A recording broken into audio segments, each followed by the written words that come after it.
Overdiagnosis among apparently healthy people using big data. We have a paper coming up, but I will end my talk with that. I have one conflict of interest that I should declare, and that is an intellectual conflict of interest. Together with Iona, who is speaking tomorrow, Iona Heath, we are members of the board of Preventing Overdiagnosis. I'm also a long-standing member of the scientific committee, and I was the host of this year's conference in August in Copenhagen. And for those of you who like sun in December, next year it's in Sydney. So where are we, in what area are we talking about when we're talking about overdiagnosis in apparently healthy people? I did this paper with two of my really great colleagues from Dartmouth University, where we used this illness-disease model. And the area we are talking about is in primary and secondary prevention. You had a talk earlier today about quaternary prevention, which is also included in this model. It's a different definition. And Denise also said that there were different definitions. And Carlos and I have published a paper around this also. I just want to emphasize that I, to some degree, agrees with Marc Chameau, but to some degree, I also disagree.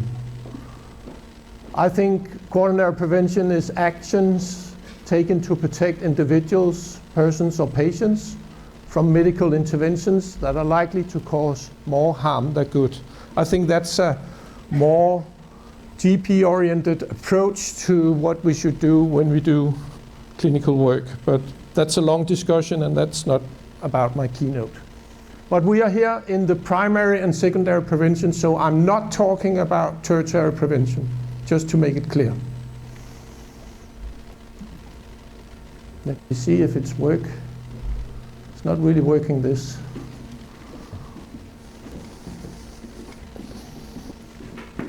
Okay. The content of my presentation is about defining overdiagnosis. It's about the types of overdiagnosis. Then the two types I will talk about, overdetection, overdefinition. Then I will give you some examples what happens when you have one variable you're measuring, and what happens when you do multiple testing with multiple variables. And this is for some people called big data. Please look at your neighbor. Talk for 2 minutes with your neighbor. When I say overdiagnosis, what do I mean? And then you can explain that to your neighbor, and then the neighbor can explain to you what they mean. Because we can't have 1.5 hours together if we do not define it the same way. So use 2 minutes for that with your neighbor now.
Thank you.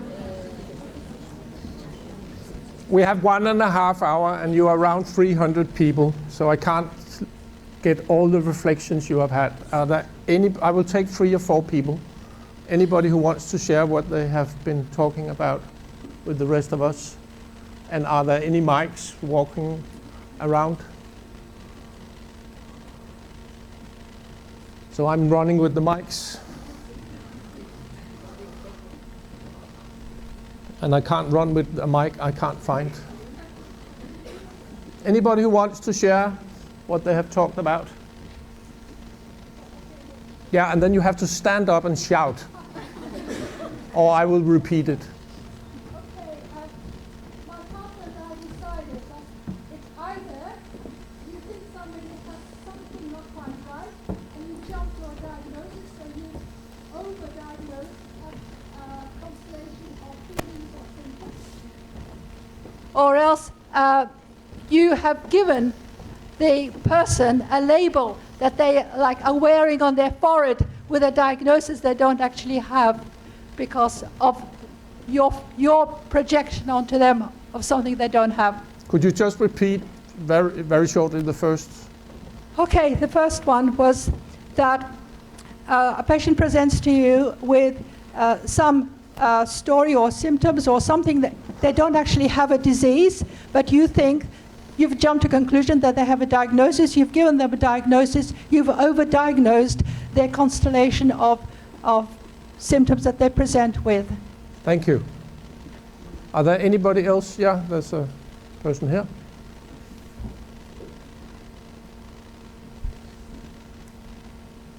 And please say your name and where you're from.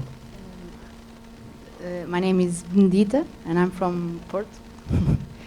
I work in Lisbon.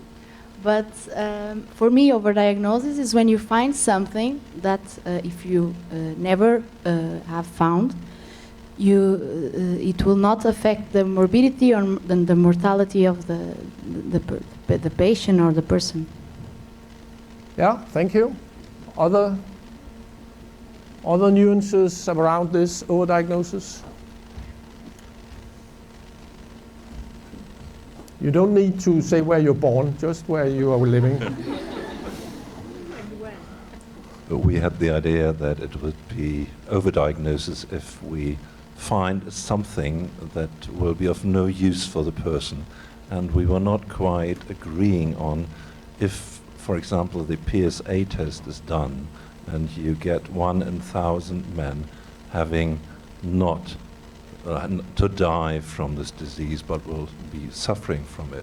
So if the mortality is the same, but morbidity will change, is that overdiagnosis? And who are you? I'm Uwe Puppet from Germany. Thank you.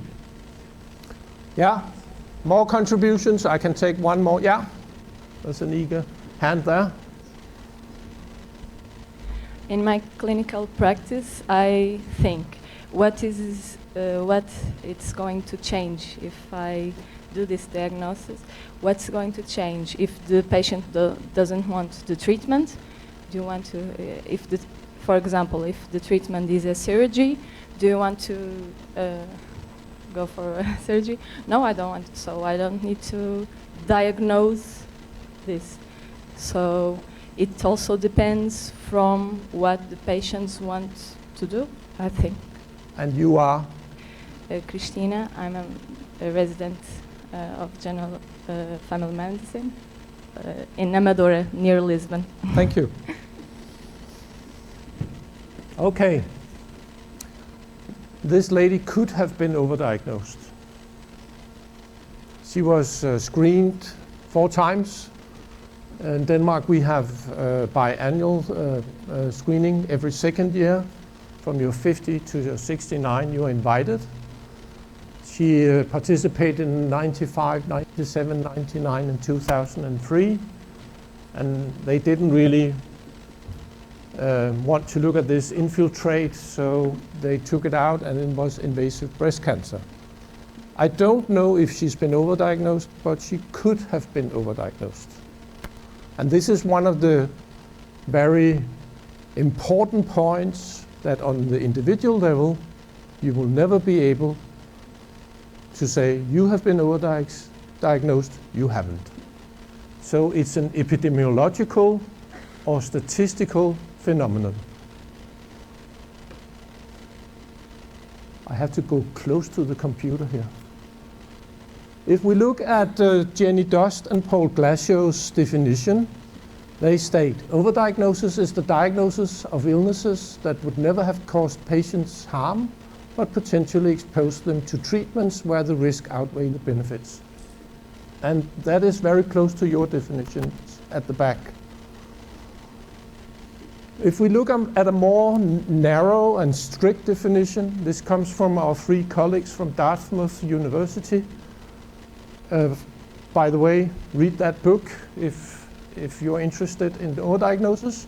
They say, overdiagnoses occur when individuals are diagnosed with conditions that will never cause symptoms or death. The ultimate criterion for overdiagnosis at the end of life, if the person never developed a problem from her condition, she has been overdiagnosed. So at the end of life, then we know, not before. I have some problems with this definition, and if you keep on looking at the name Schwartz and Woloshin, you will see that they have also changed their mind. Because when they wrote this book in 2011, or it was published in 2011, they said no symptoms. This would actually mean that you can't be overdiagnosed with depression, for example. And they today do not agree with that. I published this paper in the European Journal of General Practice after I had done some presentations in the EGPRN network. That's a network for general practitioners that do research. And it's a bit complicated. I'm not really proud of it, but let's see how it goes. Overdiagnosis is the diagnosis of deviations, abnormalities, risk factors, and pathologies that in themselves would never cause symptoms. And then I have a bracket. This applies only to risk factors and pathology, would never lead to morbidity, and would never be the cause of death. A more recent paper, a more recent editorial I did with Lisa and Stephen and some British people. We were inspired by David Sackett's old 96 paper, where he wrote evidence-based medicine, what it is and what it isn't. So we just changed it into overdiagnosis, what it is and what it isn't. And here we state, broadly, overdiagnosis means making people patients unnecessarily by identifying problems that were never going to cause harm, or by medicalizing ordinary life experiences through expanding definitions of diseases. If I should revise this definition, I think I would write over-medicalizing here. I don't see any problems by medicalizing things that is actually a medical problem. Until I was 12, I was peeing in the bed at night. At that time, I'm from 63, so I'm 55. At that time, it was not recognized as a medical problem. It was my parents, they were bad parents, or I was drinking too much. But nowadays, we have medicalized this, and it's now inuisus nocturna. Now it's a diagnosis, because we know that some of these children have less production of a hormone. So I don't see any problems in medicalizing things, but when it's over-medicalizing, then it's a problem. And now you have stopped my computer, so now I can't even change it. Oh, great. But what is more important is that there are overlaps. But when we do research and when we talk about things, we also have to be strict about the concepts we're talking about. And false positives are, in most cases, very, very different from overdiagnosis. Although I I had an example in my clinical work a year ago. There was a person, he was stung by a wasp, and 20 minutes later he got bad. And we didn't really think he should be tested for allergy, but he was that in another clinic, and it showed positive. And then I realized that if he would never get a second opinion, then it might be overdiagnosis. Because we never do second opinions on blood tests. And the likelihood that this was false positive, or saying another way, the positive predictive value of this test with very mild symptoms is around 20%. So 80% of these patients, they will have a false positive result. So there can be overlaps, but mostly we say false positives are not overdiagnosis because we confirm later that they did not have the disease. They did not have the pathology. It's not overtreatment. Most of the overtreatment going on in our world is not due to overdiagnosis. It's due to poor clinical practice. Antibiotics for middle ear infection. Antibiotics for infection in the eye in a child in kindergarten. Typical two examples where we overtreat with antibiotics. There's nothing wrong with the diagnosis, but we are overtreating them. So this is not overdiagnosis, this is pure overtreatment. Overtesting, I saw a presentation about what should be the standardized blood tests in Portugal for healthy people. There was a presentation this morning. I mean, all tests taken at a healthy person, standardized, is overtesting. There's no evidence supporting anything that is equal to general health checks in apparently healthy people. So that is all overtesting. It doesn't have to result in overdiagnosis. So there is a difference between overtesting and overdiagnosis. Misdiagnosis is something different. Here the pathologist, or we as GPs, are doing a mistake. This is not going on in overdiagnosis. Here the gold standard is that is distorted. It's contaminated. So the cancer, the prostate cancer in this person, the gold standard, the neoplasma, is the same. It's the presentation later in life that is different. So the pathologist is not doing something wrong. So it doesn't help to point at people and say to Carlos, you were wrong. In overdiagnosis, we are not wrong. But our gold standard is not sufficient. It's not incidentalomas, these surprising findings. We do a CT scan to find a lung cancer, and then there's a nodule on the kidney, and we don't really know what to do about it. It can be overdiagnosis, it doesn't have to be overdiagnosis. I also often hear that it's the opposite of underdiagnosis. It's not. I also think that underdiagnosis is a problem. That doesn't mean that I can't also at the same time think that overdiagnosis is a problem. I think both are problematic. I'm trying to avoid both, and I can do that as a clinician. And then I often see that people are misinterpreting variations in clinical practice. This is not overdiagnosis often. This is mostly because our patients are different and our patients have different preferences and values. Remember that patients' preferences and values is included in the definition of evidence-based medicine. It's a part of evidence-based medicine that you share this knowledge with the patient, and then the patient's preferences and values is included in the decision making. So, to take a philosopher from my own country, Søren Kierkegaard, I know Iona, she loves him. He was saying carpe diem with this quote. He wasn't thinking about overdiagnosis.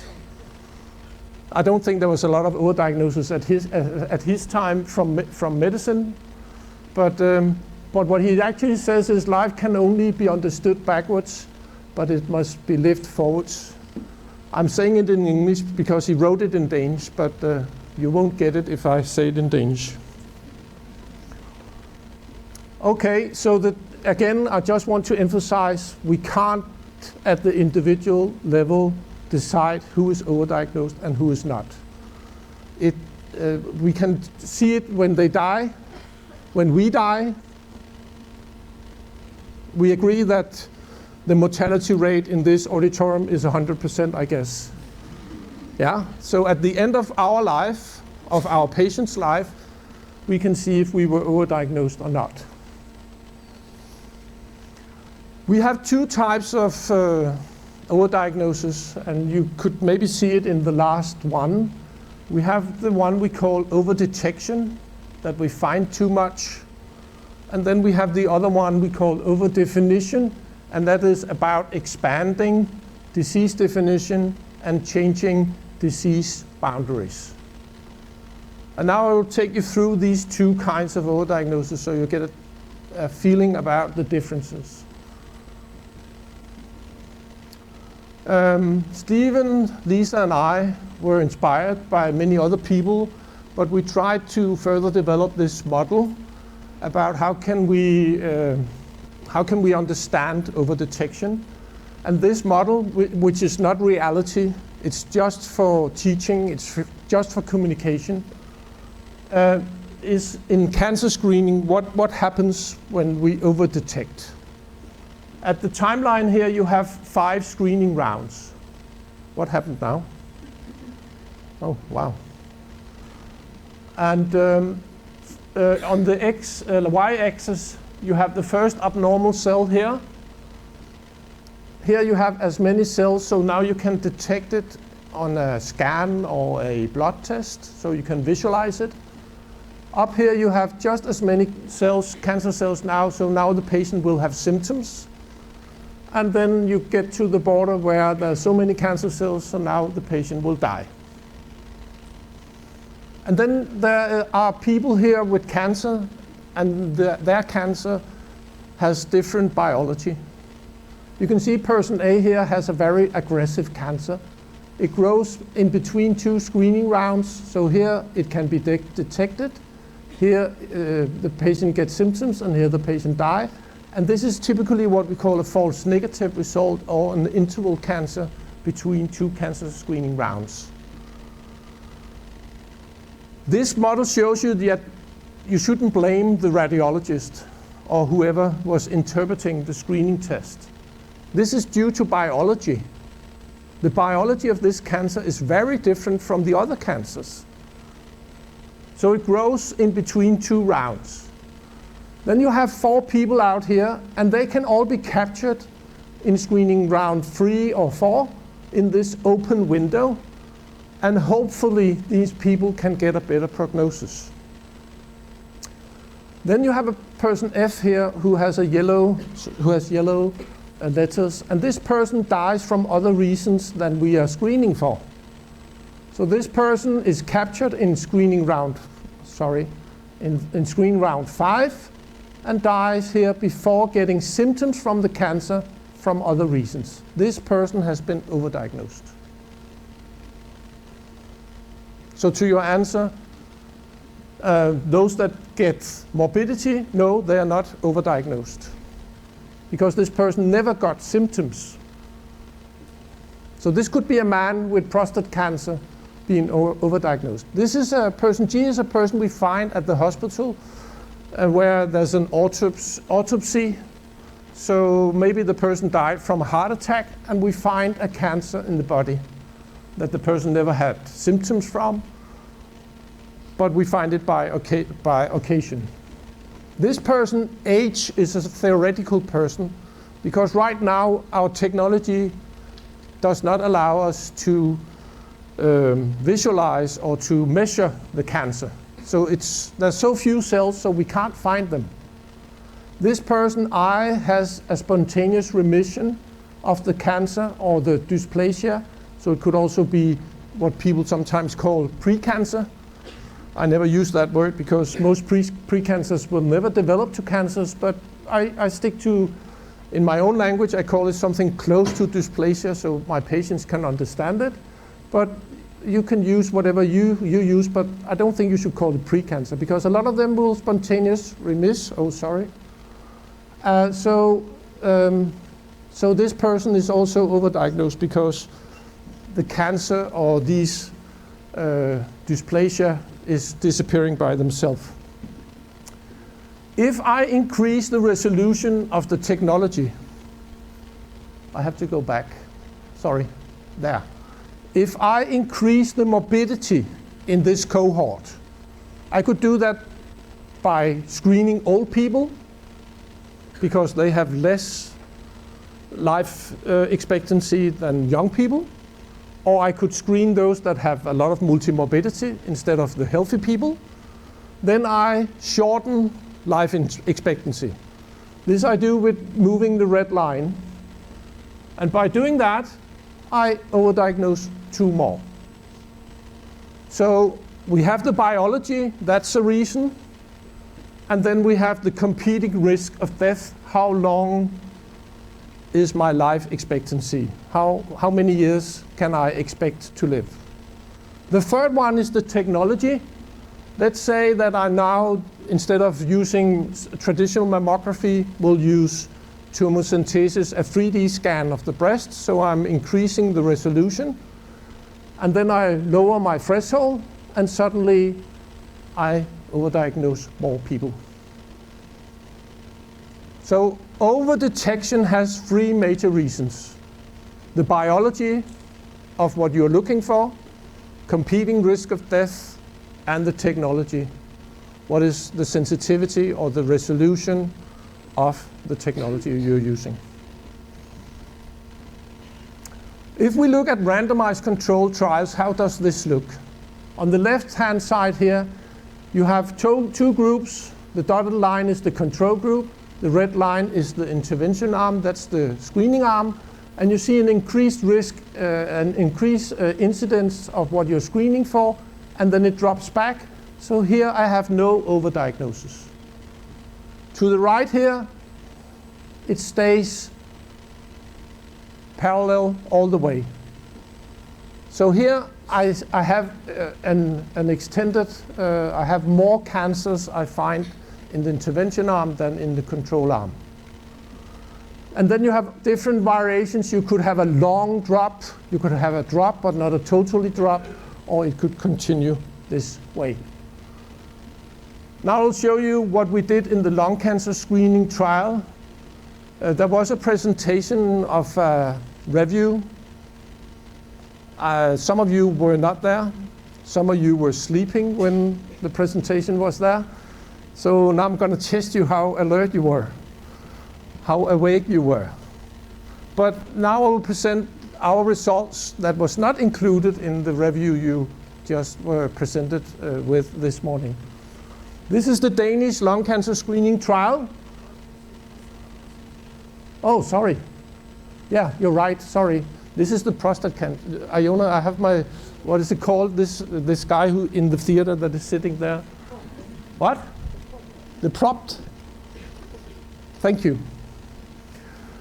This is the Swedish part of the European multi-center trial on PSA screening, but it's the same figure.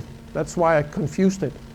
Here you see the control group. This is how many cancers you find by ordinary general practice usual care, and this is how many cancers you will find when you invite men for screening every 4 years in a Swedish context.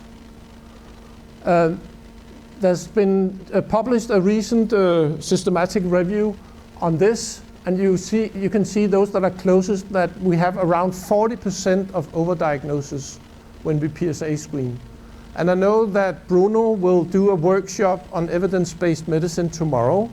He will explain more about this forest plot maybe. But those of you who have never seen this before, just look at these 3 results. They're not very consistent.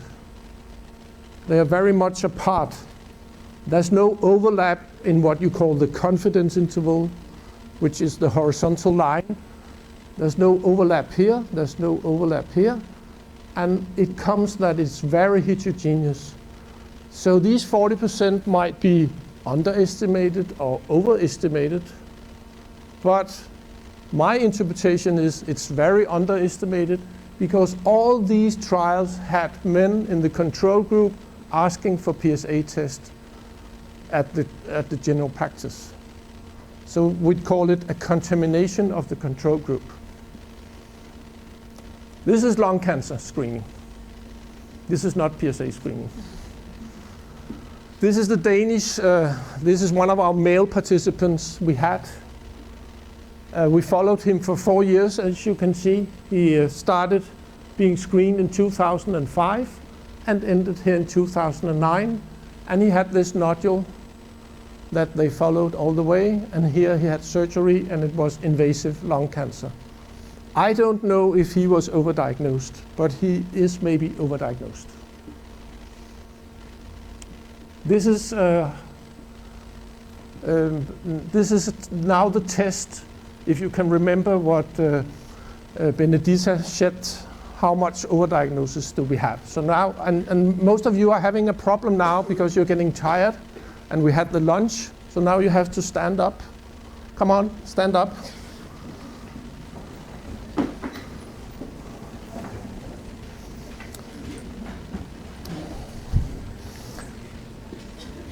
And then you can sit down when your numbers is coming up of how much overdiagnosis do you think we found in the Danish trial.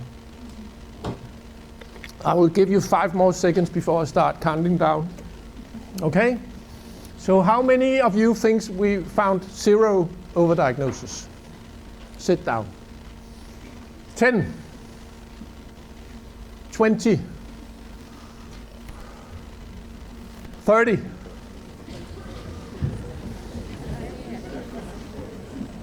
40.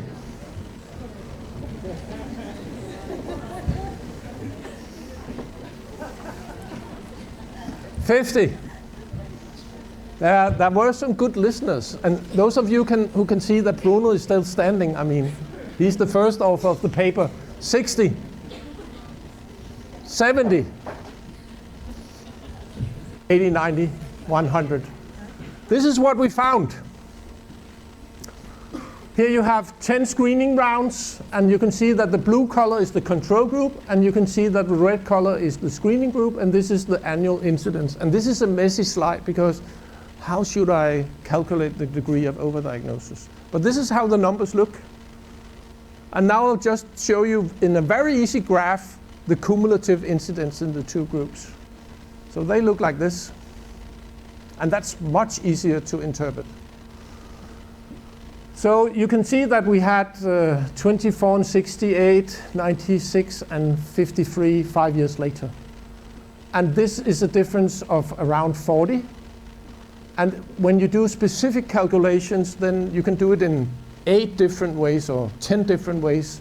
But how we calculated was how many of the cancers were extra compared to the numbers of cancers found in the screening trial.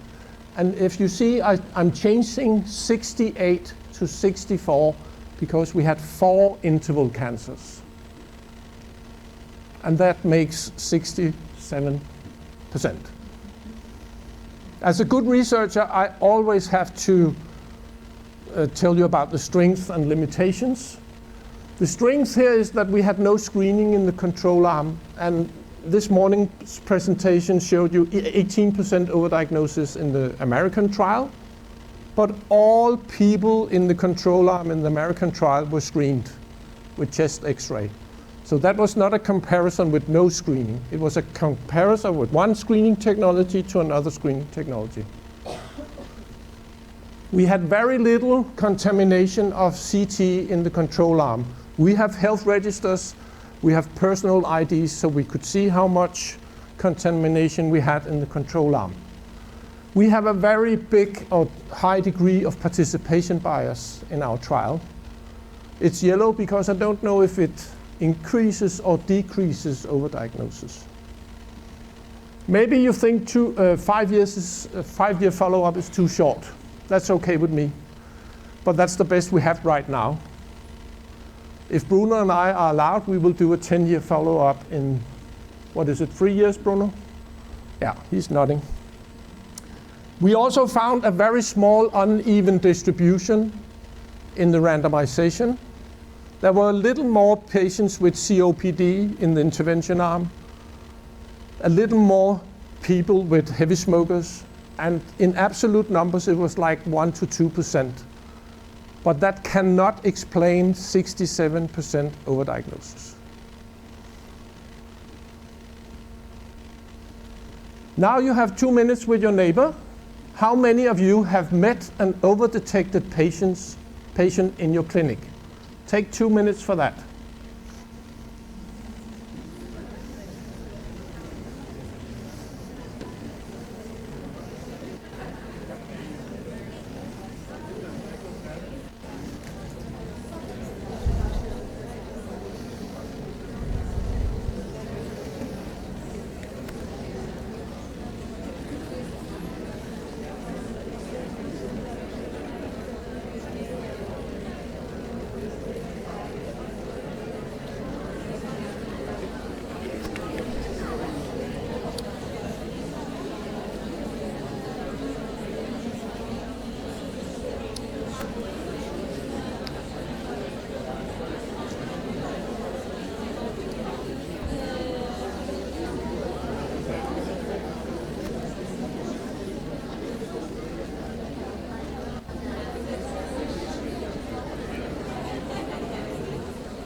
Thank you.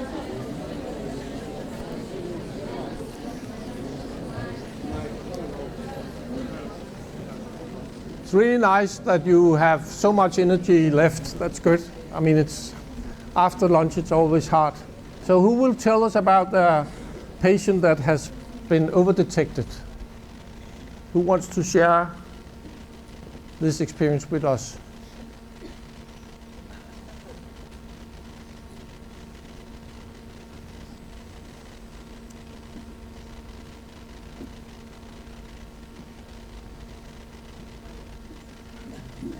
Carlos.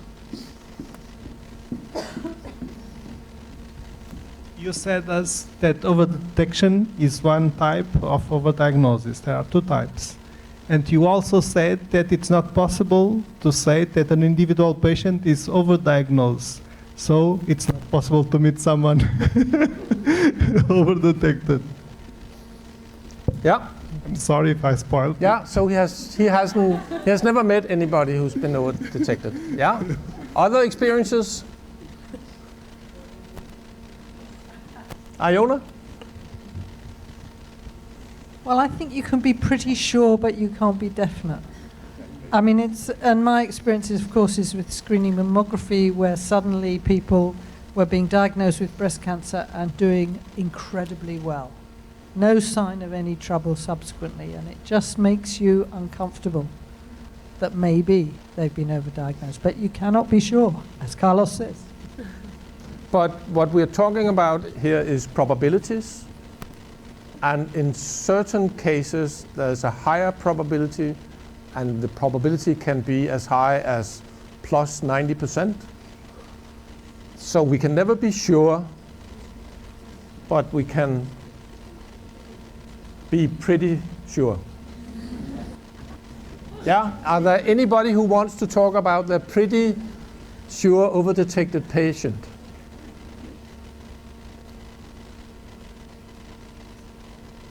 So nobody has had that experience where they said, okay, yeah, this was overdetection. Then I'll share an experience I had. I have always been having problems with overdiagnosis as a term. In med school, I was taught this insignificant disease, pseudo disease, inconsequential disease, all kinds of terminology that no lay people would understand. And I've just stopped 1.5 year work in a quite rural area in 2 hours away from Copenhagen, where I was doing clinical work every Monday.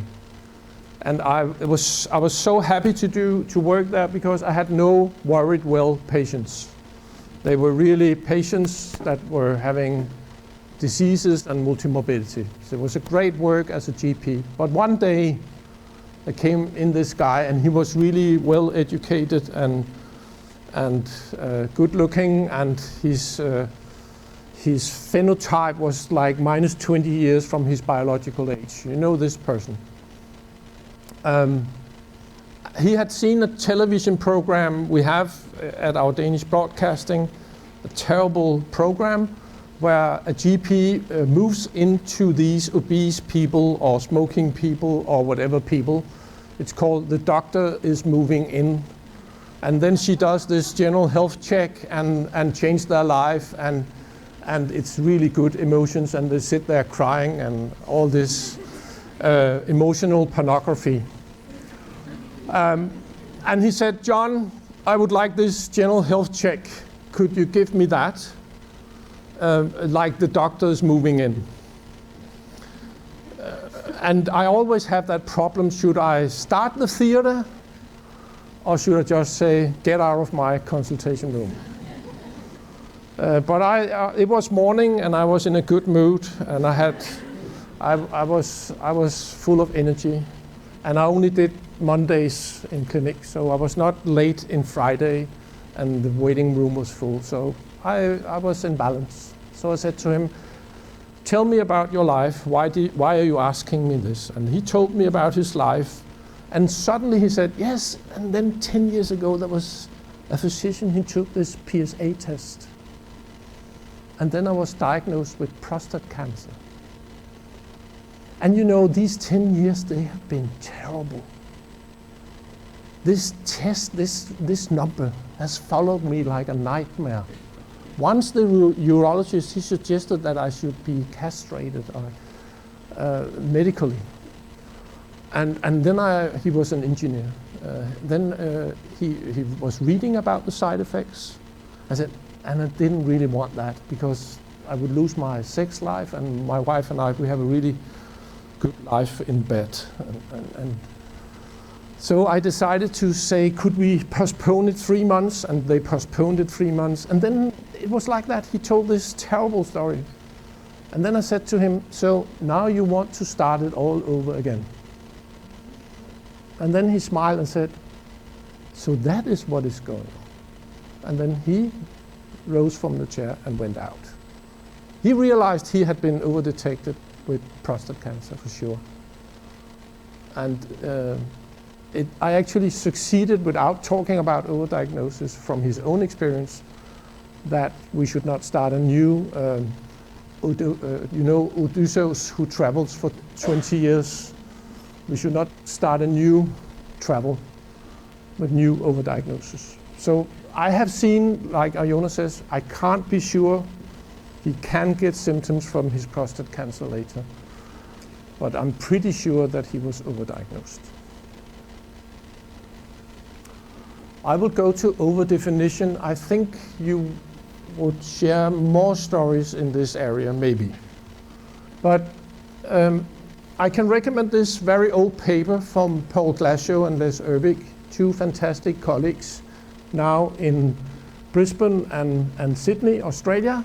They did this fantastic paper where they said, how can we use evidence-based medicine on the individual patient? How can we use group-level knowledge to individualize our treatment? And what they're saying is that we as GPs, we are screening the patient when they come in. And I just told you about this male that had 20 years less from his phenomenological point of view than on his birth certificate. So we know all these well-educated people that are really fit.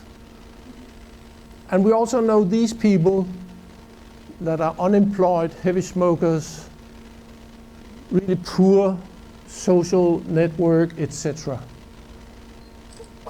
If these two males have the same age, and you have this high educated, low risk person and this high risk person, and they have the same age and it's two males and they have the same blood pressure, they do not benefit the same from treatment. As I usually say to my medical students when I teach this, don't treat a blood pressure, treat a person, because the benefits are not the same. However, the harms are nearly the same. And therefore, we should consider that in the low-risk end, we're doing more harm than good, while in the high-risk end, we are doing probably more benefit than harms. If we look at a study I did with Mina Johansson, a Swedish PhD student that defended her thesis in August, we measured how much overdiagnosis do we have in AAA screening, abdominal aortic aneurysm screening. And we found from the old randomized trials that we have 44% overdiagnosis. But that's an arbitrary definition, because the vascular surgeons have decided that an aorta diameter of 30 millimeters, that's an aneurysm. So if you have 29, you don't have an aneurysm. If you have 30 or 31, you have an aneurysm. Now I'll show you in an interactive figure that you can find on BMJ's homepage. If you change that threshold, what will happen?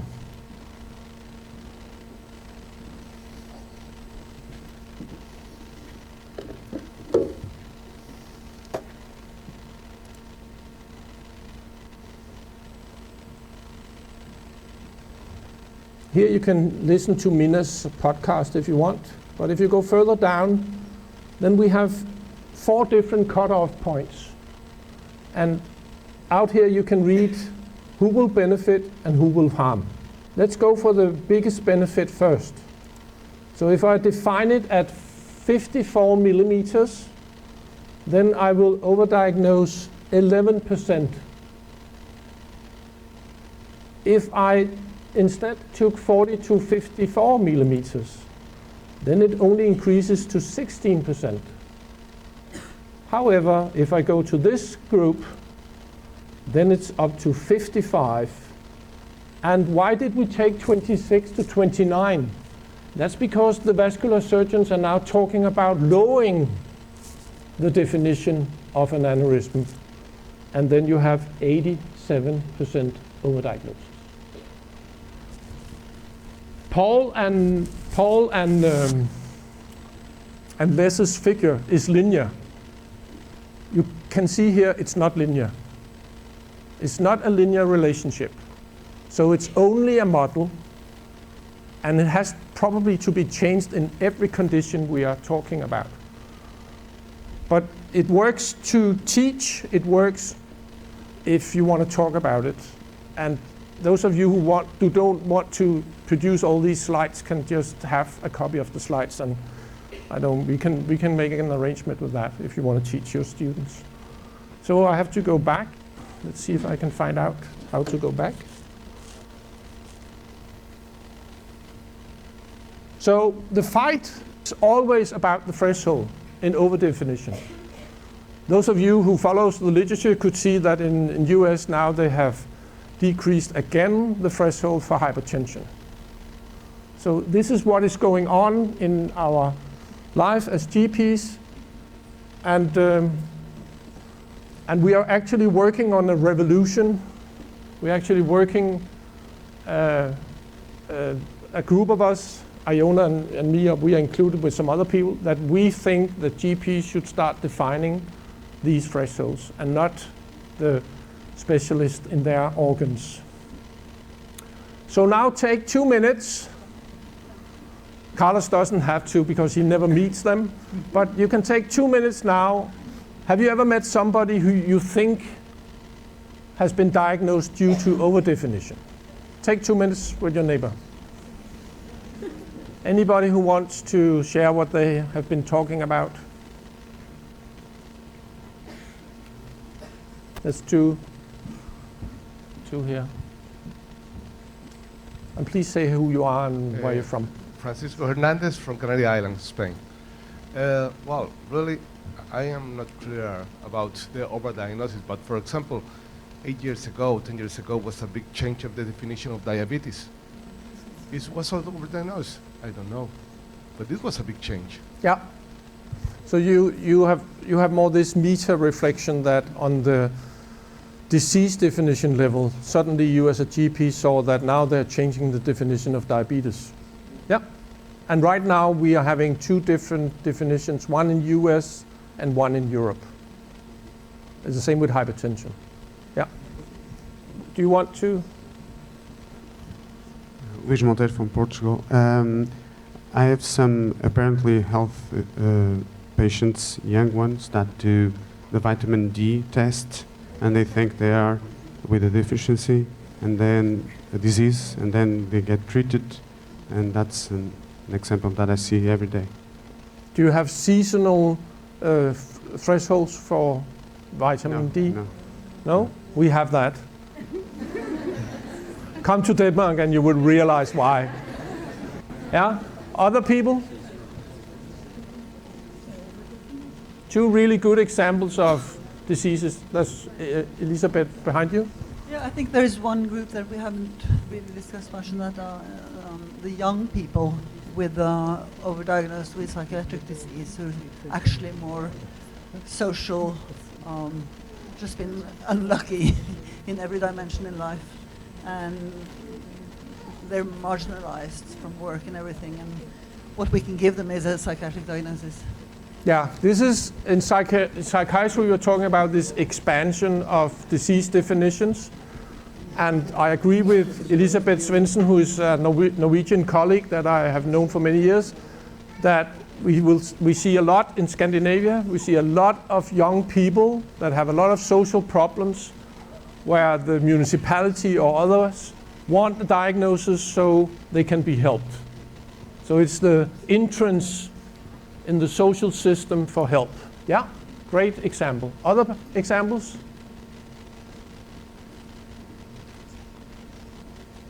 Yeah, there's our German colleague.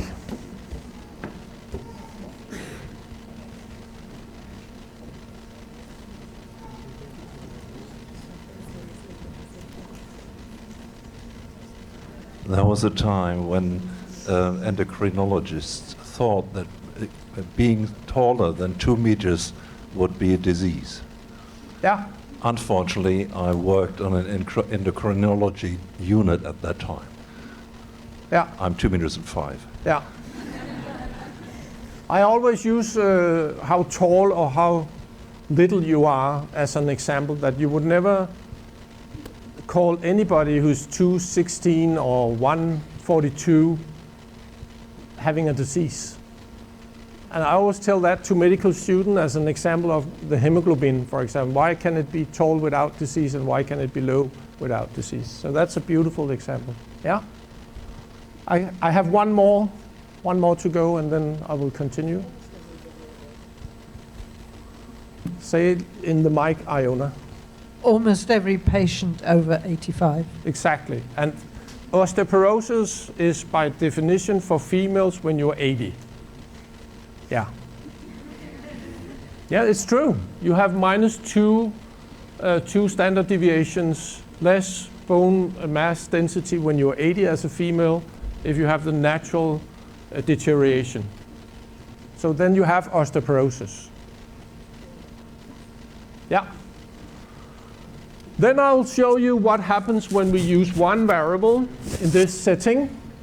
And here I have this beautiful video on YouTube, and it's a Dane, and he's talking about an app called MeSkin.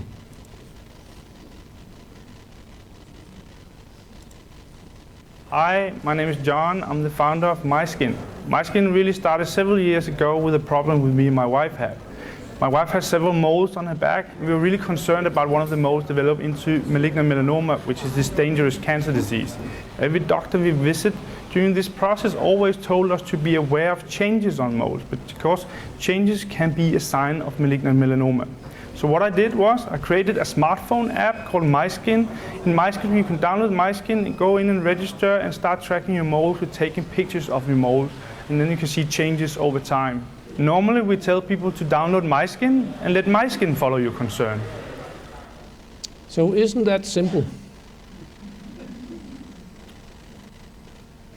We actually have 2 Danish companies.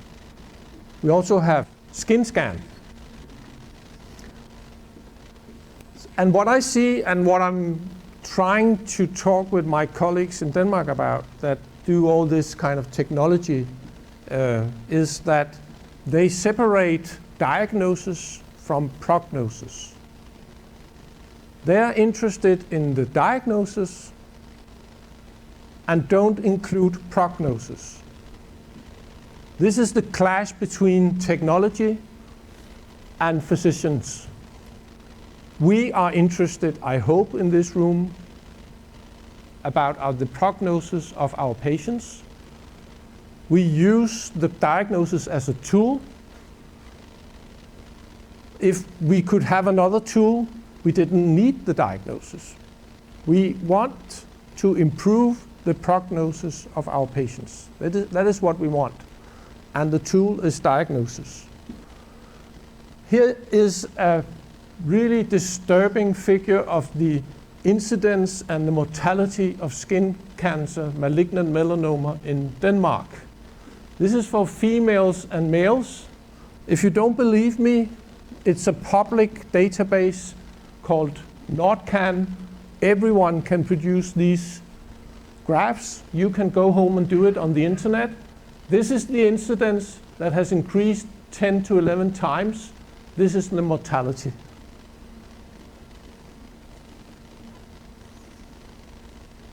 We are finishing a Cochrane review on screening for malignant melanoma. There's no evidence if that screening melanomas decreases mortality.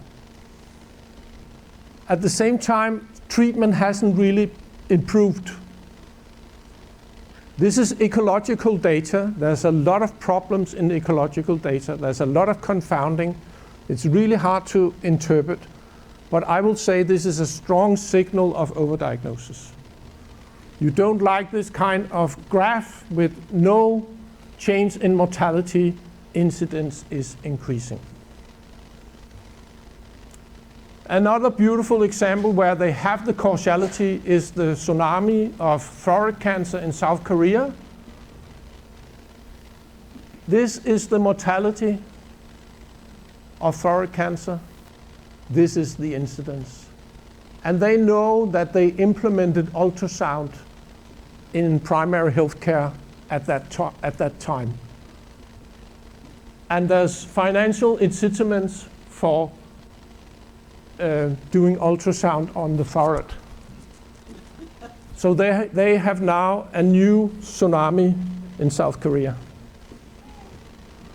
This is the PSA testing in general practice in Denmark. The blue graph So all the blue ones here, this is the increasing number of PSA testing in Danish general practice. This is the incidence, and see how beautiful they follow each other. So we are producing the patients. I'm not saying that we by purpose are doing it, or the males by purpose wants this diagnosis, or their spouses. I don't know why this PSA test has been taken, but I can see it's taken, and I can see the incidence is increasing. And I can see I'm not supposed to claim or put shame on the urologist. It's not their fault. So this is prostate cancer in the Nordic countries, 5 Nordic countries. And here you can see it's increased, it's doubled, and mortality has actually decreased. So this is again strong signals for overdiagnosis. And this is all about using one variable, only one variable. We're only measuring one thing. This is in France, prostate cancer increasing, mortality nearly the same. Lung cancer, incidence increasing, mortality increasing. Breast cancer, mortality increasing a bit, incidence increasing a lot. This is interpreted as PSA screening, not organized mass screening, but opportunistic screening. This is interpreted as the mass screening of screening mammography. So this was all about one variable. Now we go into measuring 2 or more variables. And here I'm collaborating with 3 other people. And you can see Henrik's and Klaus's presentations on Preventing Overdiagnosis website if you want to see what happened in August when they were presenting their results. But this is probably the most dangerous technology for healthcare in the future, because this will collect all kinds of data about us, and diagnostic apps will be developed. You can now measure the pulse, your cardiogram, your sleep pattern.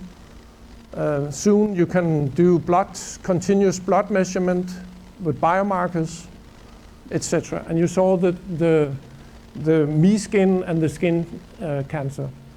And what happens statistically is that we are used to saying that bias is decreasing when we include more and more and more and more data. However, the variance of what we are looking for is increasing. So the total measurement is more and more precision, more and more precision, and then more and more error. So we're getting what we call a lot of noise when we collect more data. We are trying to describe this in the coming paper.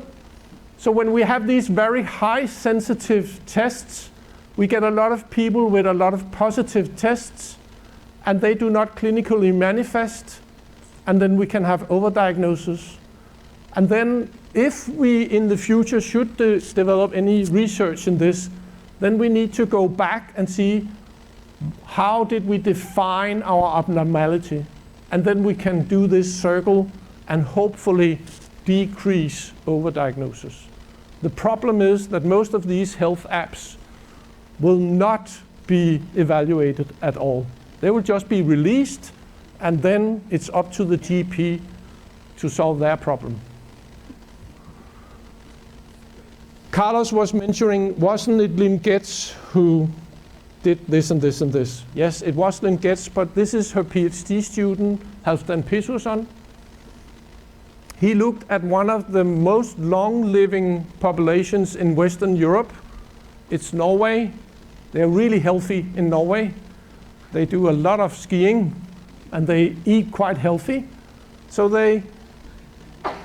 it's a pretty healthy cohort.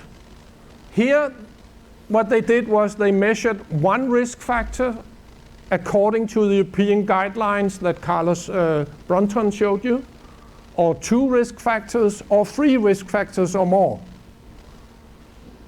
If you measure 3 risk factors from the European Cardiovascular Guideline, then less than 4% of the population is healthy.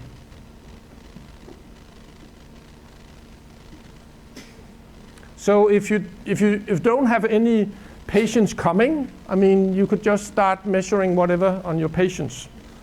Then you can produce a lot of patients. We have also, Klaus has done this fantastic graph where he said, okay, let's put the number of variables on the x-axis and the probability of being overdiagnosed with at least one condition. So this is the risk of being overdiagnosed with at least one condition. This is the number of variables. Down here you have the degree of overdiagnosis. So we hypothesize that there's only 1 in 1,000 that is overdiagnosed, or 5 in 1,000, or 1 in 100, or 1.5, or 2. So 1%, 2%. I just want to say that in screening mammography, we have 20% overdiagnosis. So this is really, really conservative numbers, okay? So let's see if we take 1 in 1,000, that's this line, then there's not a big chance of being overdiagnosed no matter how many variables you put in. But just when you go to 2% overdiagnosis, then 60% with 50 variables are at least overdiagnosed with one condition. And this graph tells you that we will all be patients if we start doing this monitoring with multi-variables. So my concern is that this is going crazy, or as Iona probably would say, this is going astray. And these people that are doing these fishing trips and all their big data, they are starting publishing their papers now. And then some researchers said, so what are they finding in their papers? Look out here, you have 12,000 papers, you have 30,000 estimates, and this is what they find according to the p-value of less than 5%. Why have I said publication bias? This is why. This is the distribution you would expect in such data. If you do big data with a lot of data points, you will have a normal distribution and you would get this kind of data. This is what they're publishing. So they are going on a statistical fishing trip. So my wrap-up of this workshop will be that overdiagnosis is a very important point. This is Bruno's first PhD paper when he arrived in Copenhagen. He was visiting me for 4 years, where he showed that overdiagnosis is not reported in scientific papers about cancer screening. He scrutinized all randomized controlled trials about cancer screening, and it's reported in 10% of the papers. So researchers are not concerned about overdiagnosis in cancer screening, could be an interpretation of this. I would say that the more recent papers are reporting it more. But this problem is not only a problem about communication, this is a problem in science. Overdiagnosis is harming society. Ross Harris has suggested that we should measure it in all these domains: financial strain, hassle, inconveniences, medical cost, opportunity cost, physical harms, psychological harms, societal cost. And there's a famous paper that, from David Sackett that shows that it also have working-related costs. Overdiagnosis is tremendously popular among politicians and lay people. Why? Because the survival rate is 100%. These people will go to the media and tell the story about, I'm a cancer survivor. I was early diagnosed. We need more screening. Politicians will implement more screening. You will have more overdiagnosis. And now it goes. So this fight or this battle or this dialogue is really, really difficult. If you want to listen to more about this, then you should come to Sydney. And I have 8 minutes left. So for these 8 minutes, I will then ask you to discuss with your neighbor this question, and when you're finished, you can go for coffee. Thank you for your attention.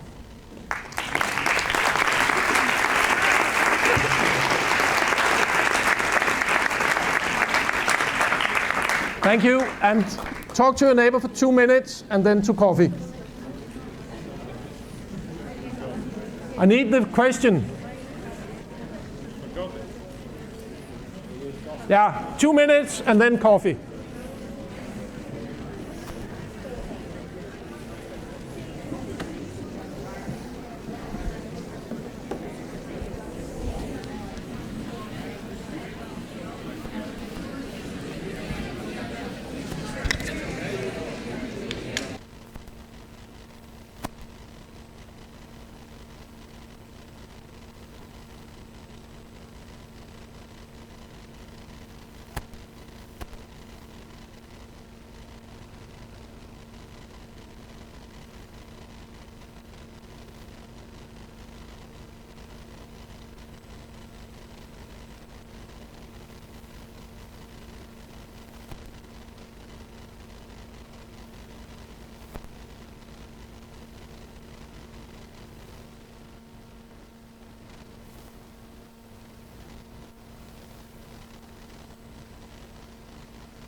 Carlos has asked me to take questions. So those that don't want to go for coffee for the next 6 minutes, but can stay another 6 minutes, I'm happy to answer questions. Otherwise, you just go for coffee. You don't have to stay. Are there any questions? Carlos has a question. That was why you wanted me to take questions. John, let us be practical. When your patient goes to you, to your practice, and doctor, I want to do a checkup, I want to make blood tests, what do you tell him? Just what I said before. I'm taught in the McWhinney patient-centered care. So I said we call them the F's in Denmark. So I talk about what are your expectations, what kind of thinking do you have around these tests? What are your worries? I want to know how my cholesterol is. Yeah. So why do you want that, Carlos? Well, everybody's talking about it, and they say it may provoke an heart attack or a stroke. Yeah. But are you worried about heart attack and stroke? Well, we never know. No. Yeah. So are you worried about that? Yes, when I think about it, not very often, but sometimes, and then my mother also talks about it, my wife, even my daughter.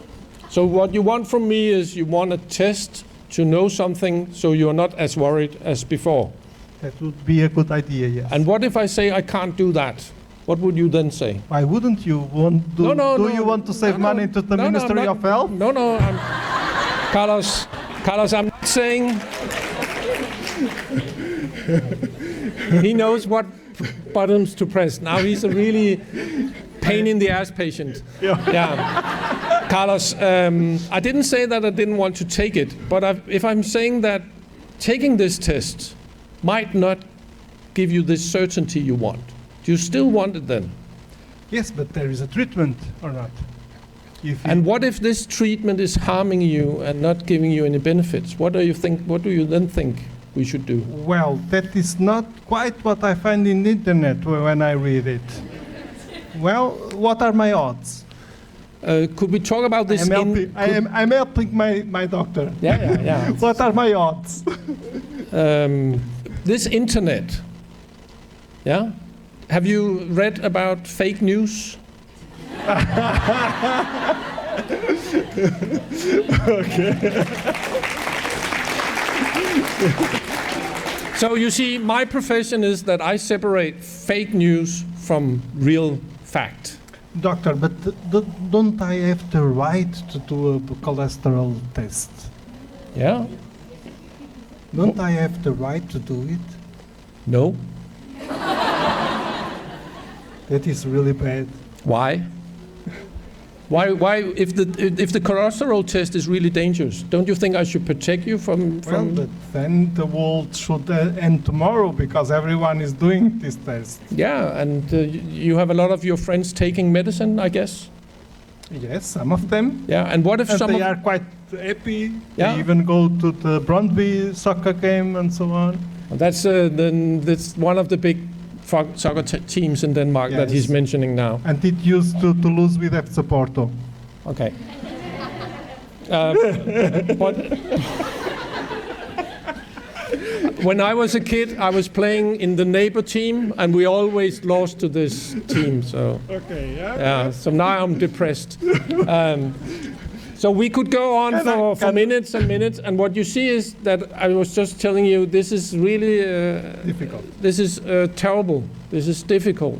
Yes. Because it's much easier to take the test than taking all this discussion with Carlos. We face it every day. And he has put 10 difficult patients into this communication.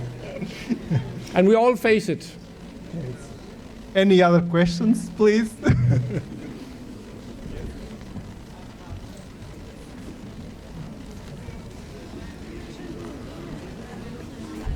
Thank you. This is not a question, but more of some comment. While all doctors don't speak this or say the same things to doctors, our task of GPs will be very tough and difficult because we have this relationship with patients that we need to maintain.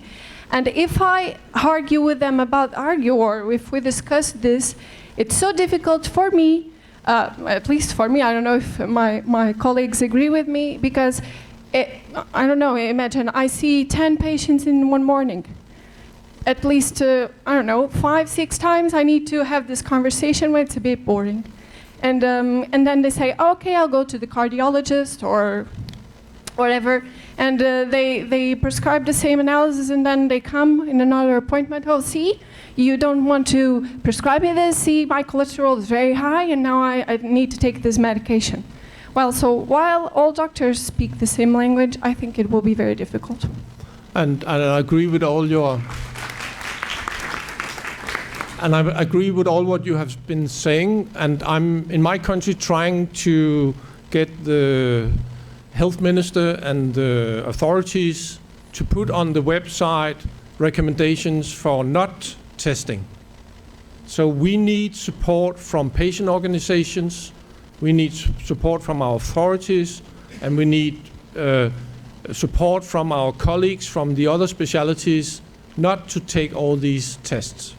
We can't fight that in the consultation room. I totally agree. My name is Alexandra Hernandez. I'm a GP near Lisbon. I would like to ask something. Overdiagnosis, we can see that it is a side effect, a bad side effect of screening programs. But a good screening program also has good effects which means sparing life, sparing disability. How can we decide? A screening program will have overdiagnosis effects. How shall we decide? Is it a personal decision? Is it a global decision? Thank you for that question, and it's puzzling my mind as well, because it's like comparing apple and oranges. Some of the benefits, some of the harms you can compare, others you can't. In New Zealand and in Australia, they have tried to conduct what you call citizen juries. So they teach lay people the pros and the cons of screening, and then they don't ask them, would you like to be screened? Then they ask them, should Australia implement this screening program as a good preventive initiative? So this is what you call deliberation, democratic deliberation methods. That's one way of doing it. I have also worked with a method called discrete choice experiments, where you give people different scenarios. And I have a hopefully coming PhD student that wants to elaborate more on it. But for sure, we don't know how people will weigh overdiagnosis to save lives, etc., etc. So that's my answer. Hi, just want to share a funny or not story. I work in the public and the private sector, and one day in the private sector, I had a patient, a 35-year-old woman, was doing a doctor's degree in the Netherlands, and she came in like, well, I came here because I have this health insurance, and in the Netherlands they don't do nothing to the patients because they don't like to spend money like this, and I came for a checkup. So I tried, like, she was doing her doctorate degree, so I thought, okay, let me try with this one if this works. So I explained it to her, and then I asked her, and by the way, how long ago was your last pap smear? And she told me, oh, I do them here with my gynecologist every year. I'm sorry, but why? Funny. They asked me also that in Netherlands. So, yeah, this is tragic and funny at the same time, I guess, because they understand the change and our change in our practice here in Portugal, but with the majority of our patients, it's really difficult, and it's a fight. It's like it's a battle every day. So, and this is by definition, someone who has studies, and she doesn't understand or doesn't want to understand what she should or shouldn't do, and our point of view about that. So, yeah, like the colleague said, it's a battle, but we have to try to win it. Yeah. Thank you. Hi, I'm Catarina. I'm a GP in Lisbon. I would like to share a project that I think it's very useful and has been very useful for me during my appointments in this fight that you are all talking about. And I think as GPs, we do really feel this difficulty in our day-to-day practice. We are together with the National Medical Association, Ordem dos Médicos, implementing Choosing Wisely in Portugal. So if you go to the website of Ordem dos Médicos, you can find there the first leaflets. So every specialty is joining together and writing recommendations on what tests not to prescribe and what treatments not to prescribe. And I have been spending a lot of paper in my health unit these days because I'm constantly printing these leaflets, and I find that during the consultation it really helps. Sometimes even just putting the screen so the patients will see on the screen with the stamp of the National Medical Board. So I feel that it really helps in this fight, in our day-to-day fight.